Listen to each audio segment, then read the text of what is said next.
آئیے آج ایک بہت ہی خاص رشتے کی بات کرتے ہیں۔ خالق اور مخلوق کے درمیان ایک ایسا گہرا تعلق جو ایک الہی وعدے پر قائم ہے۔ یہ ایک دو طرفہ تعلق کی کہانی ہے، چلیں اسے مل کر سمجھتے ہیں۔ تو سب سے پہلے اس بنیادی وعدے پر غور کرتے ہیں۔ یہ کتنا غیر مشروط ہے اور ہر ایک کی پہنچ میں، کوئی وقت مقرر نہیں، کوئی جگہ مخصوص نہیں۔ یہ ایک کھلی دعوت ہے سب کے لیے، ہر لمحہ۔ یہ ہمیں یاد دلاتا ہے کہ رابطہ ہمیشہ ممکن ہے۔ اچھا، تو جب کوئی پکارتا ہے تو ہوتا کیا ہے؟ یہ صرف ایسا نہیں کہ آواز کانوں تک پہنچ گئی اور بس، نہیں، یہ اس سے کہیں بڑھ کر ہے۔ یہ ایک گہرے اور فعال تعلق کا آغاز ہے۔ یہ جواب صرف ہاں یا نہ میں نہیں ہوتا۔ اس کے لیے ایک بہت ہی جامع اور طاقتور لفظ استعمال کیا گیا ہے جو اس کی پوری گہرائی کو اپنے اندر سمیٹ لیتا ہے۔ تو اجابت کا مطلب کیا ہے؟ دیکھیں، یہ صرف سن لینا نہیں ہے، اس میں 3 چیزیں شامل ہیں۔ سب سے پہلے تو پکار کو سنا جاتا ہے، پھر اس کا جواب دیا جاتا ہے، اور تیسرا اور سب سے اہم، اسے قبول کیا جاتا ہے۔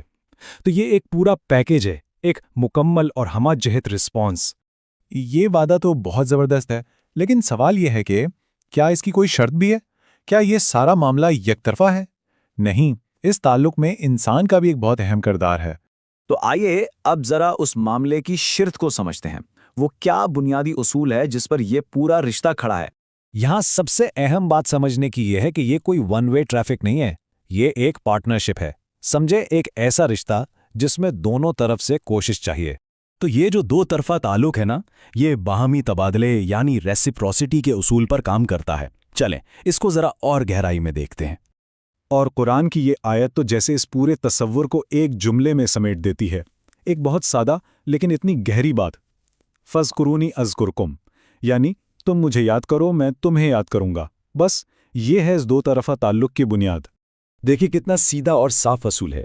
انسان کا کام کیا ہے؟ یاد کرنا، اور اس کے جواب میں اللہ کا وعدہ کیا ہے کہ اسے یاد رکھا جائے گا۔ یہ اس رشتے کی سب سے پہلی اور خوبصورت مثال ہے۔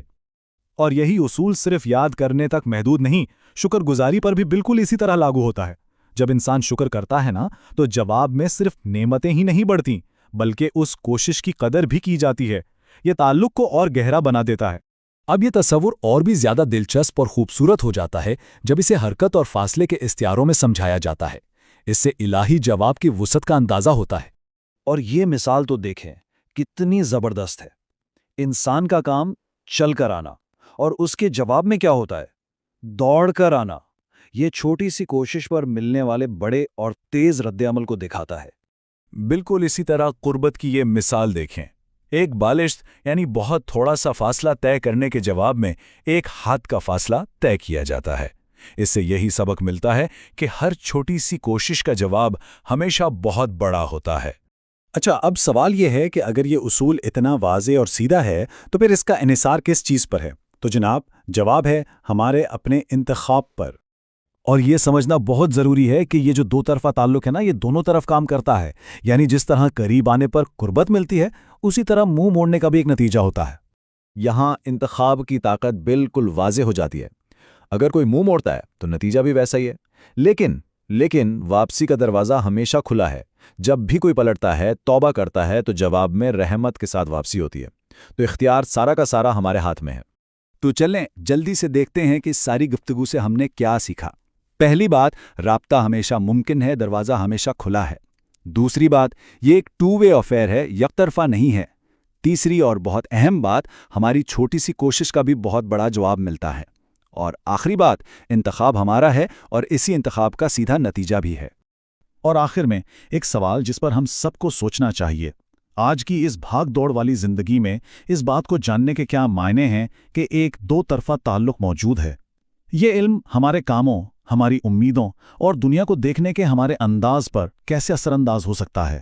اس کا جواب ہم میں سے ہر ایک کو اپنے اندر ہی تلاش کرنا ہوگا۔